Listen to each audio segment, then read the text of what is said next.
எல்லாருக்கும் வணக்கம். நாங்கள் செல்லம் கலாலயம் நாடகக்குள்ளேருந்து பேசுகிறோம். தொடர்ந்து 10 வருடமாக சமூக நீதி அரங்கமாக நாங்கள் செயல்பட்டு வரோம். 2017 செப்டம்பர் 1 வந்து இந்திய சூழலில் இந்திய மாணவர்கள் சமுதாயத்தில் ஒட்டுமொத்த இந்தியாவுக்குமே ஒரு கருப்பு நாள் தான் சொல்லணும். பிகாஸ் வந்து அந்த தேதியில் தான் அனிதா நீட் எதிர்ப்பு போராளினே அவங்க சொல்லலாம். அவங்க தன்னுயிர் மாய்த்துக்கிட்டாங்க. அது தற்கொலை. மெடிக்கலி அது தற்கொலையாக நம்ம கிளைம் பண்ணலாம். ஆனால் சோசியலி பொலிட்டிக்கலி எப்படி பார்த்தாலுமே அது வந்து ஒரு அரசியல் படுகொலையாக தான் நம்ம பார்க்க வேண்டியதாக இருக்குது.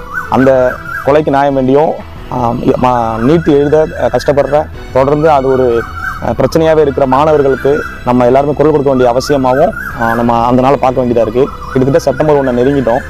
செப்டம்பர் 1 ஒரு மிக முக்கியமான நாளாக கருதி அந்த மாதம் முழுவதுமே வெவ்வேறு வித போராட்டங்கள் முன்னெடுக்கணுங்கிறது நம்மளோட வேண்டுகோளாக இருக்குது. அதன் அடிப்படையில் சென்னையில் 2 முக்கியமான இடங்களில் வந்து போராட்டம் நடந்துகிட்ருக்கு. ஒன்று உள்ளிருப்பு தொடர் ஆர்ப்பாட்டம் மாதிரி ஒரு போராட்டம் தாயகத்தில் ஓஜி தமிழாவோட ஒருங்கிணைப்பில் நடந்துகிட்ருக்கு. கடந்த வாரம் அதாவது 10வது நாளில் செல்லம் கலாலயம் சார்பாக நாங்கள் கலந்துக்கிட்டு சமன் நாடக நிகழ்வு பண்ணி ஒரு உரையாற்றியிருந்தோம். தொடர்ந்து எங்களோட ஆதரவு இருக்குது. தொடர்ந்து எங்களோட மாணவர்களும் அங்கே போய் தினமும் போய் போராட்டத்தில் கலந்துட்டு இருக்காங்க. ஈவினிங் 3 மணிலேருந்து இரவு 9 மணி வரையும் அங்கே ஒரு உள்ளிருப்பு போராட்டம் நடந்துகிட்ருக்கு. வெவ்வேறு கலை வடிவத்தில் பாடலாகவும் ரேப்பாகவும் கவிதையாகவும் சொற்பொழிவாகவும் அவங்களோட எதிர்ப்பை காமிச்சிட்ருக்காங்க. நம்மளும் சேர்ந்து பயணிக்கணும்.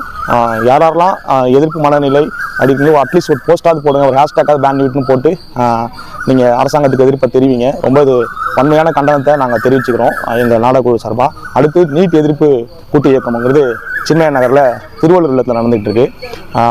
அதுவும் அங்கே அனிதாவோட அண்ணன் தோழர் புளியந்தோப்பு மோகன் உள்ளிட்ட 4 தோழர்கள் வந்து தொடர்ந்து பட்டினி போராட்டத்தை முன்னெடுத்திருக்காங்க. பல்வேறு கட்சி ஆளுமைகள் வந்து தங்களோட இருப்பையும் ஆதரவையும் தெரிவிச்சுட்டு போகிறாங்க.